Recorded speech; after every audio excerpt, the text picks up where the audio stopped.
As I'm sure you are aware already, Elden Ring has been awarded Game of the Year, but I've been playing a lot of God of War recently, and it kind of seems like Elden Ring and God of War were the two games duking it out for Game of the Year. For me, Elden Ring didn't hit as high as some of the previous Souls games. I prefer some of the more linear type of stuff, but I still like Elden Ring a lot. I definitely can see why it got Game of the Year. I give it maybe a 7 out of 10 probably. For God of War Ragnarok, I had a blast with it, a lot of fun. The story though didn't hit as well as the first one, and it kind of felt like there was too much of it. Like sometimes I was like, man, I just want to fight, and there's too much story. So that kind of took it down a little bit, but I still gave God of War Ragnarok a 9 out of 10. Really like that one. The boss battles were Bloodborne-esque, just very good. So based on that, you're probably thinking, I believe God of War should have been Game of the Year, but you would be wrong about that.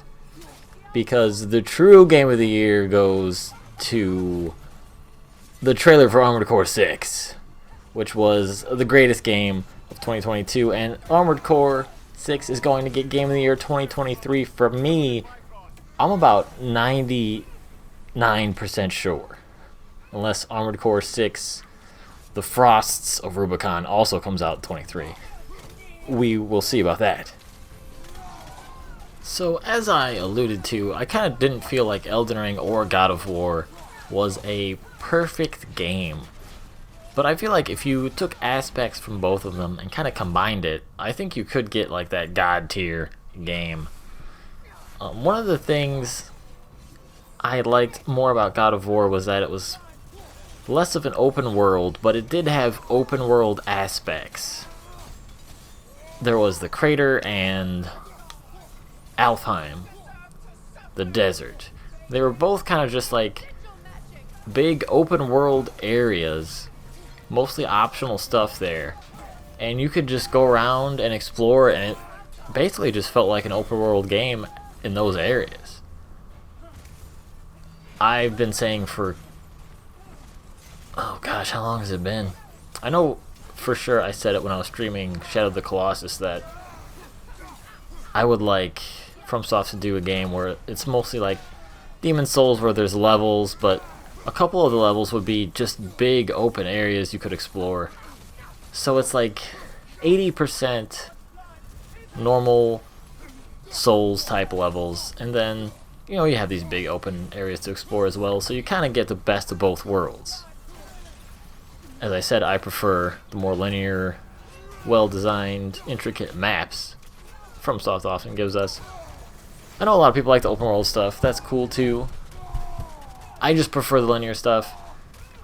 But Elden Ring kind of did the opposite of that, where it was mostly just big open fields with a leaf you could pick up.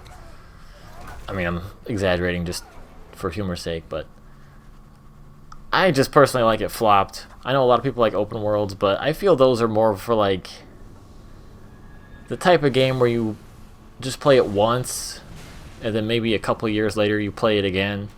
Because going through an open world and repetition can kind of get boring with all those fields and all that horse riding. Another thing I believe FromSoft could take from God of War is the story. Not literally the story. I don't want to see Thrud in... Okay, that's not true. I would love to see Thrud in the Dark Souls game, but just some more cutscenes, some character building. I really didn't feel attached to any of the characters in Elden Ring. The optional quests for the NPCs just basically amounted to character moves from point A to point B to point C and then dies. And it's like, well, why do I care about any of these people? They just move to different points and then die. Like, the Jar does it, Thops does it. Patches lives, because you can't kill Patches, so that's not true for him, but as I was saying, it's just like way easier to get attached to characters when you have these cutscenes and like the missions where they're actually doing stuff instead of them just standing there and then teleporting to a different spot and having a little dialogue. Like, I didn't care a ton about Atreus. I mean, I didn't really like Angrboda at all, so that's bad examples, but I really wanted to learn more about Thor and Thrud and Sif. Mostly people in Asgard, it turns out, but that didn't really happen to me in Elden Ring, so I think if you add a little more story into Elden Ring, you have a really god-tier game. You definitely keep the lore. You don't have everything spelled out, but you can have cutscenes. You can have maybe like letters you could find, and then you could have the letter as an item and play it while you're riding your horse, and it's like them reading the letter and you get to hear it spoken while you're riding around. Stuff like that, I think, could really give some depth to Elden Ring. Probably the most interesting quest you can do in Elden Ring, though, is for the Dark Moon ending with Lunar Princess Ranni. But I didn't like that at all. And I played it again, and I kind of liked it more. So I think one of the reasons I didn't like that as much was because of all the simping online. Everyone like, oh, Ranni's my queen. Oh, Ranni's so hot. Oh my god. And I'm just looking at her. I'm like, Ranni, 0 out of 10. She's literally a doll with 4 arms. Okay. So the simpage just it just put me off. Like, I don't know, I have more respect for you if you're simping for the Asylum Demon than Ranni. So maybe if the internet didn't ruin that quest for me, I would like it a lot better.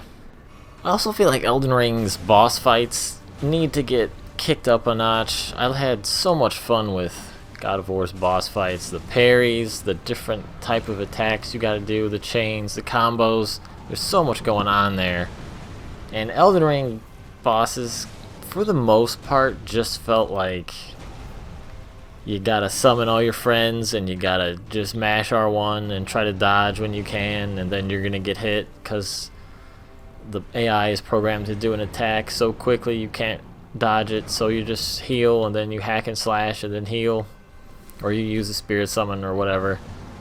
The bosses never really gave me that feeling I had in other games, especially Bloodborne, where it was this fast-paced, high-tension, almost a dance of when to do what, when to parry, when to roll, or in the case of Sekiro, like you add jumping and Makiri counters on top of that. That's the kind of stuff God of War had, which I really liked, why I ended up giving it a higher rating.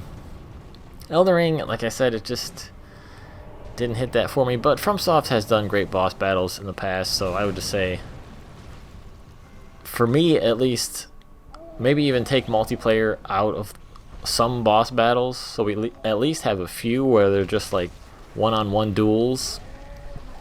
The fight I showed previous to this against Godric and the Everjail is actually my favorite boss in the entirety of Elden Ring, because it's just 1v1. You have to learn his moveset. It's, you know, it's a tense fight. He has a lot of health, at least when I fought him. I might have been underleveled there, I'm not sure.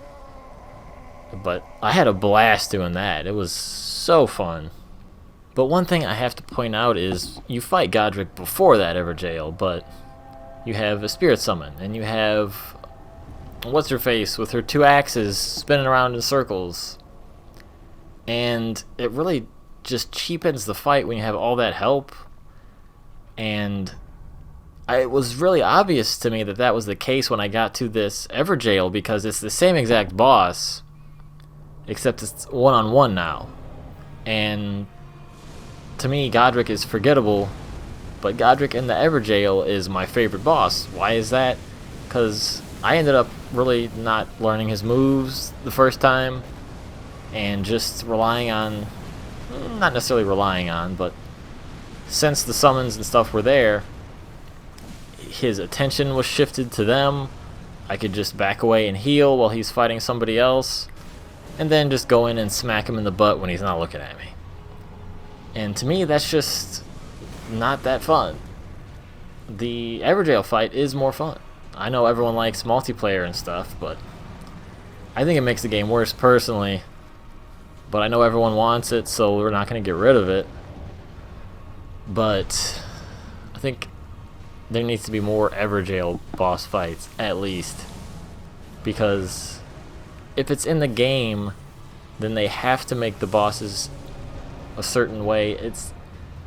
I don't think it's possible to balance Elden Ring for co-op and single play.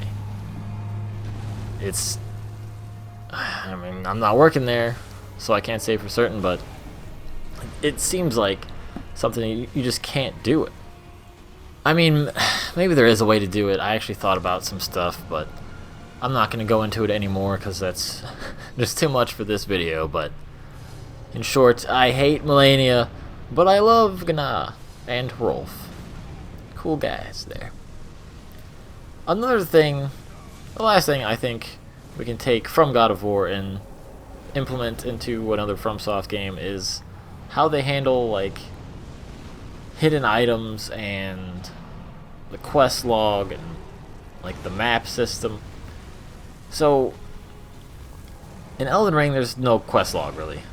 There's a map you can put your own markers on, and that's about all you get.